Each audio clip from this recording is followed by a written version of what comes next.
Shalom, shalom, shalom. First and foremost, all praises and double honors due to Yahweh, Bahashem, Hamashiach, wa Malak Yahushai. Secondly, this is Brother Yardan, WFI Detroit, coming back at you with yet another cold cut. Today in this cold cut, I would like to discuss patience, but more specifically, patience in a marriage.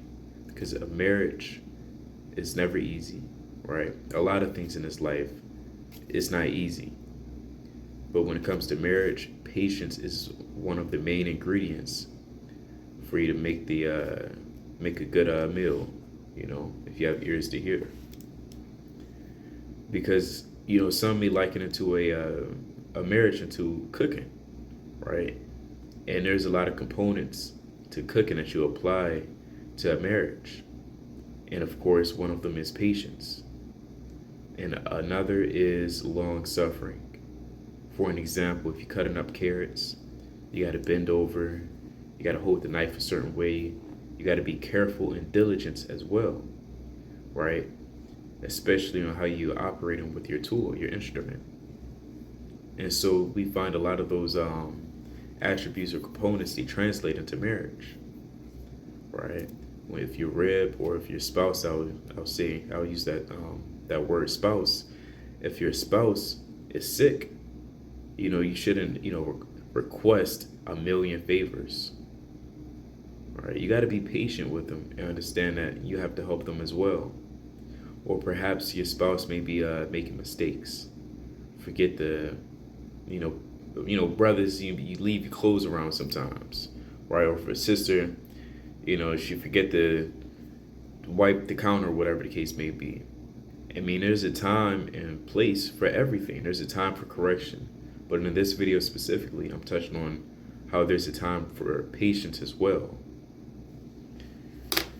So I want to get Sirach 25:1. In 3 things I was beautified and stood up beautiful, both before God and men. The unity of brethren, the love of neighbors, and a man and a wife that agreed together. So in 3 things, right, stood up beautiful both before man and the Most High God. And the one that we want to touch on is a man and a wife that agreed together. And agreeing together doesn't always come easily.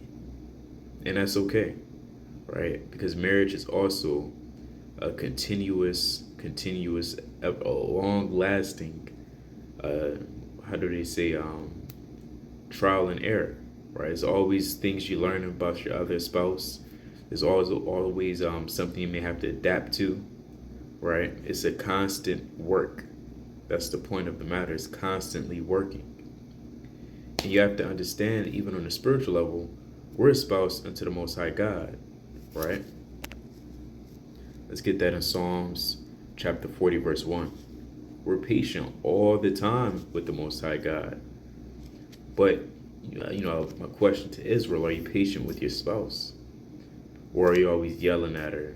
Or maybe you're always yelling at him because, he forgot to do this and he forgot to do that. Take out the trash, right? This is Psalm chapter 40, verse 1. A psalm of David. I waited patiently for the Lord, and he inclined unto me and heard my cry, right? So the Lord is waiting patiently. It's like David is waiting patiently for the Lord, right? And I'm waiting patiently for the Lord. And if you're watching this, you're waiting patiently for the Lord, right? And as you wait, are you upset? Are you angry that the Lord isn't coming sooner? No, you shouldn't be. You have to be content and wait patiently, right? Another word similar to patient is endure, right? The 2 words go hand in hand. In fact, when you read in Sirach, chapter 2, verse 1, my son, if thou come to serve the Lord, prepare thy soul for temptation. Let me jump down where it says, constantly endure.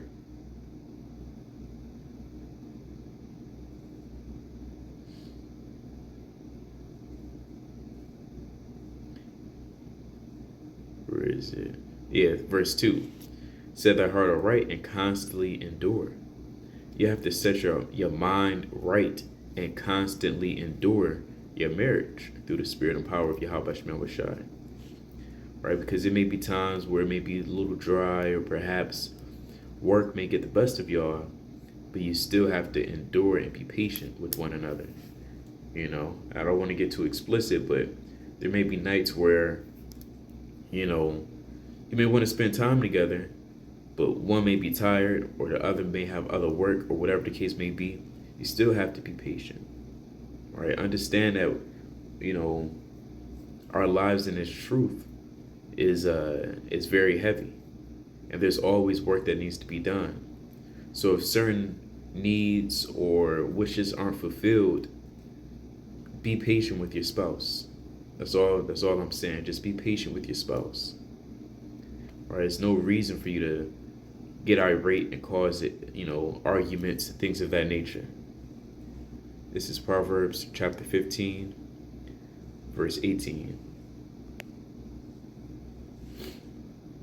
A wrathful man stirreth up strife, but he that is slow to anger appeaseth strife. And that's plain upon tables. Right? Only a man with a spirit or a woman with a spirit on her stirs up strife. But you should be slow to anger. And being slow to anger is just another fancy way of being patient. Long suffering. Right? Let's get another precept. Let's get Genesis 29 and verse 20.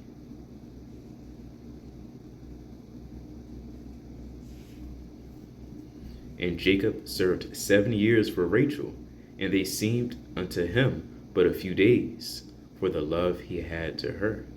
So Jacob was patient for his soon-to-be wife Rachel. He had to work 7 years though, but unto him it seemed but for a few days, because the love that he had for her. And for the love that you have for your spouse, I mean, you know, a lot of things, a lot of the big things or issues should be minor, right? Let's get Tobit.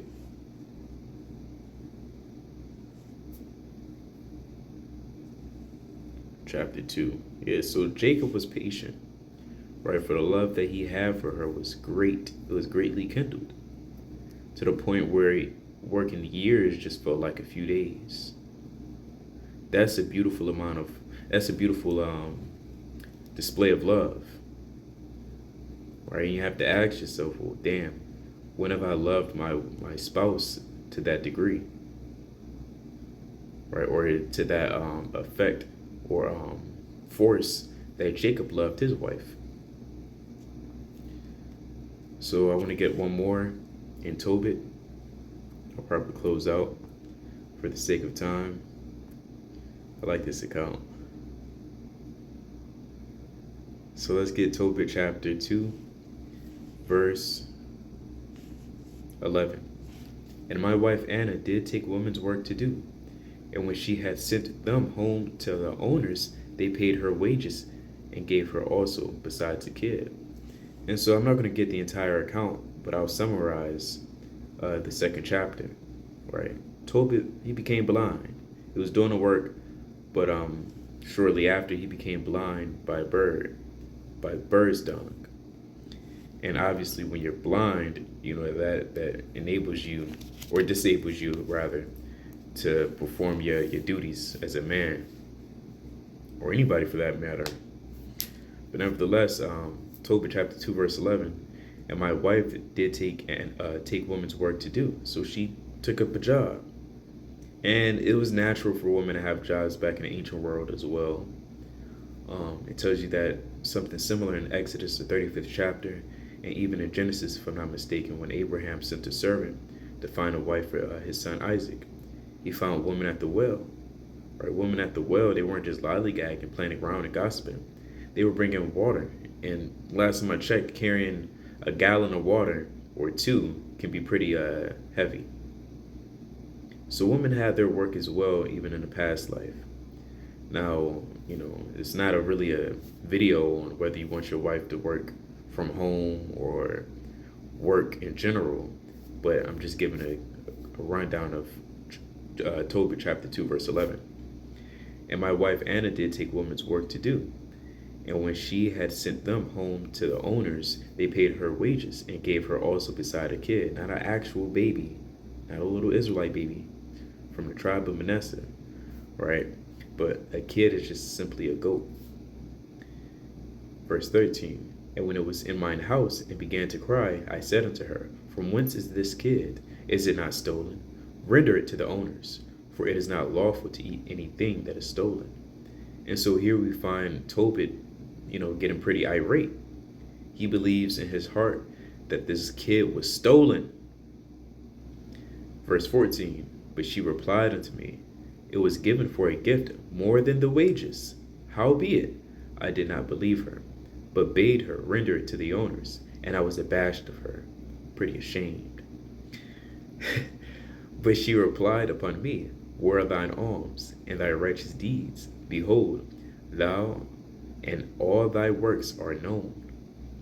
And so this is a beautiful way that the chapter ended, because in the beginning of the chapter, it speaks about Tobit's mighty works and what he did for the nation of Israel, or for the few souls or whoever he could possibly help. I mean, that's shown in the beginning of the chapter. And it ends with Tobit's wife saying, Well, look, you've done your works. I mean, you reaped, and now you have to sow. It's like he reaped, and now he's sowing his fruit. And his fruit was that kid. And so this is a beautiful example of being patient, or understanding and realizing how it's important to be patient with your spouse. Right now, I'm using Tobit as an example because we were familiar with the scriptures, but it could have easily been reversed. And I'm sure, and I know that there are other accounts in scriptures of the roles being reversed. But again, I just wanted to bring out Tobit because I like that account. And so I just wanted to exhort Israel to be patient with your spouse, right? Again, this isn't meant to be an elaborate, deep breakdown, dark parables, basic exhortation, and practicality. Be patient with your spouse. I mean, you're patient for the Lord and waiting for him to return. And he's our spouse. All right? Imagine if, you get, let's say for an example, if the shoe fit, the shoe fit. You keep telling your rib, I told you to wipe down those counters. You told her 5 times. And she just keep forgetting for whatever reason. The 3 times you told her, she keep forgetting because she's doing other stuff. She's trying to get her job or whatever done, whatever the case. Imagine if the Lord told you, Hey, I told you to pray. I told you to fast this week. Imagine if the Lord kept telling that to you. I mean, the Lord's patient. He gives you that ample amount of time. Or perhaps, you may speak it to your husband and keep telling him, stop leaving your shoes around the house. Stop doing it. Stop doing it. Stop doing it. Be patient. We're all in the flesh and we all fall short. And it'd be it's little things like that you have to remember when you're married in the spirit or in the flesh, right? But with that, I'm going to bid Israel Shalom. Abba Ratazah, Israel's been edified through the spirit and power of Yahweh Shemel Shai.